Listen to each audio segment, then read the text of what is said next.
장관님, 네.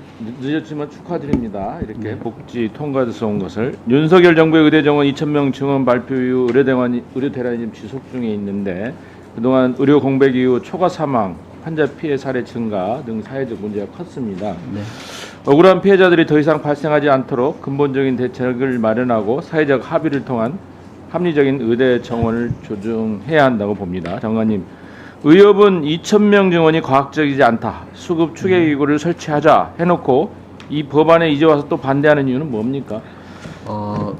의협에서는 뭐 독립성, 전문성, 투명성이 확보가 안 된다고 하는데 저희가 보기에는 여야 의원님들하고 많이 토론을 해가지고 독립성, 전문성, 투명성이 저희는 확보됐다고 생각이 듭니다.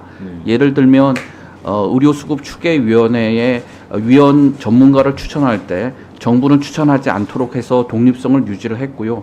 그다음에 회의록이나 참고자료 전체를 공개하도록 의무화했습니다. 그래서 투명성도 제고됐고, 아까 강선호 간사님도 말씀드렸지만 다른 위원회하고 달리 공급자를 과반수 이상 그 추계위원회에 참석을 시켜서 수용성과 또 해당 직역의 전문성을 높였다고 생각을 합니다.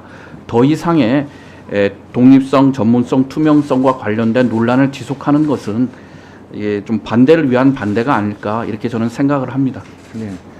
이번 보건의료기본법은 의정 갈등의 핵심인 의대 정원 객관적 추계를 위한 제도적 장치로 보건복지에서도 여야 합의로 처리됐고 3월 말 의대생 복귀 시한이 임박했다는 점에서 이번 국회에서 반드시 처리돼야 하죠. 그렇습니까? 예, 그렇다고 생각이 듭니다. 네, 장관님, 의대 정원 증원이 필요한 이유는 현장에서 부족한 분야, 지역, 공공 필수 의료, 의사 수를 좀 확보하자는 건 아닙니까? 맞습니다.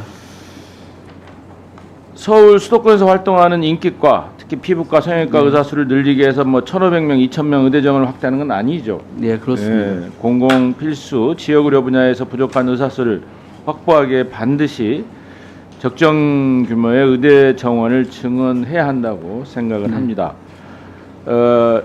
이 법이 통과될 경우 추계위를 제대로 운영해서 필수 의료, 지역 공공 의료 분야에서 근무할 의사를 안정적으로 확보할 수 있는 방안을 반드시 고려해 주시기 바랍니다. 예, 감사합니다. 지금 법안의 내용을 보면 전체 의사 규모뿐만 아니라 지역별 의사 수급도 추계하게 되어 있고 과목별 의사 수급도 하도록 되어 있습니다.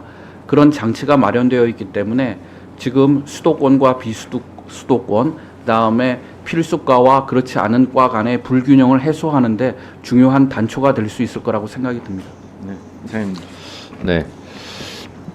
의원님들 주변에서도 다 겪고 있는 일이지만 저도 며칠 전에 우리 동네에 있는 임산부가 응급실을 못 찾아가지고 몇 시간 동안 헤매다가 새벽녘에 간신히 가서 응급처치를 받는, 그래서 일촉즉발의 위기까지 내몰리는 이런 상황이었습니다. 아마 전국적으로 있는 현상일 겁니다. 그래서 오늘 어쨌든 이 문제를 해결하고자 하는 관점에서 하기 때문에 또 이 의료인력 수급 추계위원회도 의협과 손잡고 같이 해야 되는 문제이기 때문에 의협을 지나치게 자극하거나 비난하는 일보다는 의협과 동반자적 관계에서 이 문제를 잘 풀어가자는 관점에서 의협에게 우리가 설득하고 호소하는 일은 계속해야 되겠다, 이런 생각을 합니다. 그런 점을 참조하셔서 토론해 주시기 바랍니다.